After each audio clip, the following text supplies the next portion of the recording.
নমস্কার বন্ধুরা, আশা করছি আপনারা সবাই খুব ভালো আছেন। আমরা ভালো আছি। আমার আরও একটা নতুন ভিডিওতে আপনাদের অনেক অনেক স্বাগত। পুরো ভিডিওটা দেখার জন্য আপনাদের সকলের কাছে অনুরোধ রইল, ভিডিওটা পুরো দেখবেন প্লিজ, আর লাইক কমেন্ট শেয়ার অবশ্যই করবেন। তো এটা বৃহস্পতিবার বিকেলের একটা ভিডিও। ছাদে চলে গিয়েছিলাম লেবু আনবো জন্য। পরের দিন ছানার রান্না করব, সেই জন্যই লেবু আনার জন্য গিয়েছিলাম। তো এই লেবুগুলো ছিঁড়ে নিয়েছি। আর লেবু ছিঁড়তে গিয়ে এইখানে এত জঙ্গলের মতো হয়ে গেছিল, মানে অনেকগুলো গাছ আসলে আর দাঁড়া এখানে যে গাছগুলো থাকে সেই গাছগুলো প্রচুর হয়েছে হওয়ার জন্য একদম পুরো লেবু গেছে। আর আমার ওই দিকটা যেতে যাওয়ার জন্য খুব প্রবলেম হচ্ছিল। যাই হোক লেবুটা ছেড়ে নিয়েছি, আর এদিকে মেয়েও লেবু ছেড়ার জন্য যেতে না এগুলো একদম বেবি, এগুলো ছেড়ে না, এগুলো তো রস নেই। মা তো ছিটতে ইচ্ছা করছে। ওইটা না এই যে এটা ছেড়ে এদিকে এদিকে এইটা এটাও হবে না মা, এটাও ছেড়ে এটা না এটা টান, কাটা আছে কিন্তু জোরে টান। হ্যাঁ কেমন? আচ্ছা ঠিক আছে, আস্তেই টানো, আস্তে টানে ছিঁড়তে পারবে নাকি দেখি। আমি ছিড়বো না, তুমি ছিড়ো, আমি ছিড়বো না।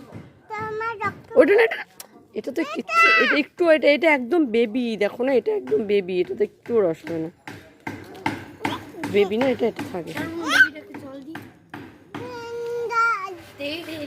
আর দেখুন এদিকে আকাশটা কি সুন্দর লাগছে, সন্ধে আবহাওয়া করছে। আর আকাশে একটা জায়গায় যেন কি সুন্দর রোদের ঝলকানি রয়ে গেছে, খুব সুন্দর লাগছিল। তাই ভাবলাম যে এই ভিডিওটাও করে নিই।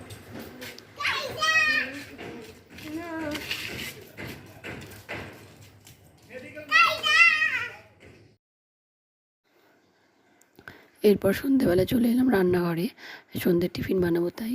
তো এখানে একটা ব্যাটার করে নিয়েছিলাম গোলা রুটি বানাবোর জন্য। এটার মধ্যে আমি যা যা দিয়েছি সেটা হলো আটা, একটু ছাতু দিয়েছি এর মধ্যে, ছোলার ছাতু, আর দিয়েছি একটা ডিম ভেঙে দিয়েছি, পেঁয়াজ কুচি, গাজর কুচি, একটু গোলমরিচের গুঁড়ো, আর দিয়েছি হলো নুন আর চিনি স্বাদ মতো। ব্যাস, আর কিছু লাগে না এখানে। আর এটা না যে কোনো মানে কিছুই লাগে না এটা খেতে, শুধু একটু সস বা মেয়োনিজ দিয়েই খাওয়া যায়, এত টেস্টি হয় যে কি বলবো। ডিমটা দেওয়ার জন্য আর টেস্টটা যেন দ্বিগুণ হয়ে যায়। তো বারবার ঢাকা দিয়ে করছিলাম, কারণ যেহেতু গাজর দিয়েছি, গাজরটা সেদ্ধ হবে না নাহলে, সেই জন্য বারবার এপাশ ওপাশ উল্টে দিয়ে ঢাকা দিয়ে করছিলাম। আর যাই হোক, এভাবে আমার পুরো রুটিগুলো কমপ্লিট হয়ে গেছে। আর এদিকে মেয়ের দুষ্টু করেছে মেয়ে। ছি পারবি, চালের বস্তার ভিতরে ঢুকেছিস, কারণ চাল আছে তো ওখানে, দম বন্ধ হয়ে আসবে। বেরা ছি পাগল নাকি তুই? ভেতরে চাল আছে তুই জানিস না? তোর কি মাথা খারাপ হয়ে গেল নাকি? ছি এটা কি ধরনের হাসি? কৃত্রিম হাসি। ছি কেন তুই এর ভিতরে ঢুকেছিলি কেন? এর ভিতরে চাল আছে না? এর ভিতরে ঢুকেছিলি কেন? কেন ঢুকেছিস বল? এমনি মানে এটা কি ঢোকার জিনিস? এখানে কেউ ঢোকায় নাকি? ধরবো তোমাকে? কেউ লুকোলে পরে কেউ ধরে নাকি? তাই বলে কি এখানে এরকম ভাবে লুকোয়? শ্বাস নিতে পারবে না জানো তুমি যদি এরকম করো।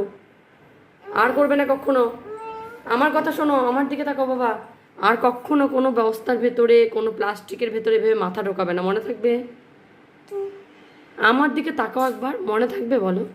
হ্যাঁ, কোনোদিনও করবে না। দেখা গেলো আমি নেই, তুমি ভাবছো মা এসে আমাকে খুঁজবে, তোমাকে আমি খুঁজতেই পারবো না, আমি তো আমার কাজে ব্যস্ত থাকবো, তোমাকে আমি দেখবই না। তখন কী হবে? তুমি কোনো শ্বাস নিতে পারবে না, আমাকে ডাকতেও পারবে না।